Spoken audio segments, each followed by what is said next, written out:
Hello everyone, my name is Dr. Nancy Joseph, aka The Dynamic Doc. Welcome back to my channel. So we're going to go ahead and pick up where we left off from the last video. I'll go ahead and link that last video down below so you can go ahead and take a look at that if you haven't had a chance to do so. So, picking up where we left off in the last video, I alluded to a program that we are required to do after completing the post-baccalaureate program. So now I've completed successfully the post-baccalaureate program and going into this 4-week program called Prematriculation. So Prematric for short is what we'll call it. And it's a 4-week intensive program for underrepresented minorities, and it includes intense science courses such as anatomy and microbiology, and it was really a way for us to kind of to help us transition into the rigors of medical school. So that was a 4-week program, and not only are the cohorts in from the post-baccalaureate program who completed post-baccalaureate program in that prematriculation program, but there's also individuals who are accepted to the medical school who are offered participation in the program as well. So we got to meet new colleagues, and so that also helped ease the transition into medical school. So at the start of medical school, in the beginning of medical school, there's this very special ceremony, and it's called a white coat ceremony. So, those of you that are already started medical school or have been through it, you know what I'm talking about. But so the white coat is more than just, a coat that medical professionals wear. It is a coat that stands for something. It stands for dignity, honor, integrity. And so it's so special. It's so important that there's a whole ceremony for it. And so the white coat ceremony is a time in which it's very, the way that the ceremony is, organized is very similar to a commencement. So you'd go up on stage, they'd say your name, and then they put the white coat on you. And not only does it, signify, honor and integrity like I spoke about, but it really is a staple to the beginning of your medical career. It says, I made it. I got into medical school. A lot of us, have been wanting to be physicians since we were small, and going through the journey and taking these the tests and the prerequisites, getting to the place where we got to get into medical school and we're starting to live out our dreams is a very special time. And so this is really a ceremony not only to celebrate that accomplishment, but not only to celebrate the white coat and what it means, but to also celebrate along with your family, because your family come with your friends and loved ones. Celebrate with them, with those that are special to you, the beginning of your career, your medical career. So it's awesome. It's a very special time. It's a great way to start, your medical journey.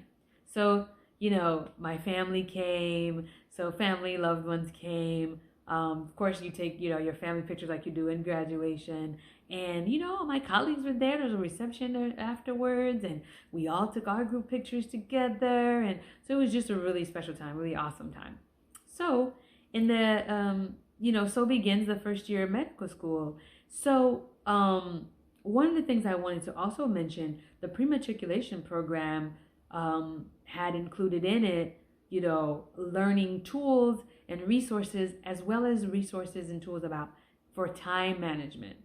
So in medical school, it's very important. Time management is very, very important because, you'll be taking these rigorous exams, and, they'll be testing you on things you've learned over a long period of time. So you need to be able to manage your time as well as know your learning style, so that you can best use your time wisely, so that you can get the highest yield out of your time from what you learn to what you retain.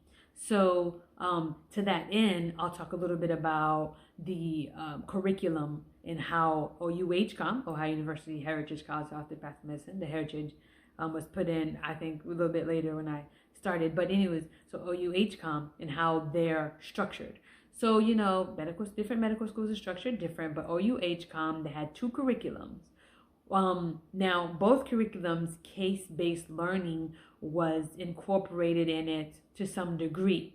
So there was one curriculum where it was heavily lecture structured, where, you would, go be there present in the lectures live, take notes, and then the lectures were also recorded, the audio, and then of course you can, play it back later. So that's one curriculum. And in that curriculum, there are parts, days of the week where we would get together in small groups and have CBL, case-based learning, where we'd go through cases and, kind of dissect it. And in those cases were built to teach certain things. So there's certain disease processes and really how to kind of work up a patient and how to examine and evaluate a patient. And we make like little small presentations to teach each other things. So that's that one, the lecture-based curriculum. Then there's a curriculum that is heavily based on, there are small groups and they learn by cases. So now, as I said, case-based learning is part of both curriculums, but with the other one, the smaller cohort, it was called PCC in our school. It was, the case-based learning was the backbone of that curriculum. And so the lecture-based curriculum was CPC, and I'll put the what the CPC and PCC stands for down below. But CPC was lecture-based heavily, and most of us were in there because there was in that particular curriculum because there was more spots there. And then PCC, small group, the backbone was case-based. So that's how it was structured. And then the lectures in CPC, everything was, we learned in blocks. And each block in our school, we did it, they organized it by systems, by, like respiratory, gastrointestinal. Now, most blocks were 4 weeks. The first block was wellness and it was only 2 weeks, but most blocks were 4 weeks. So what you do is 4 weeks of learning a particular like body system, and then at the end of that 4 weeks you would have an exam. So it would be your block exam. And so time management is important because what you want to do is you want to know not only your learning style but how to kind of manage your time so you don't get overwhelmed by the amount of material you'll have to learn. And so for me, I would go to lecture, and then after lecture I would review what I learned in lecture to just, and take that time to look up anything I didn't quite understand and just get a better handle on it. So that way, you're in that block for 4 weeks. So that way, when next time you're with that, professor, maybe you can go up in class and maybe ask some more like directed questions because you would have reviewed it already. So that's that.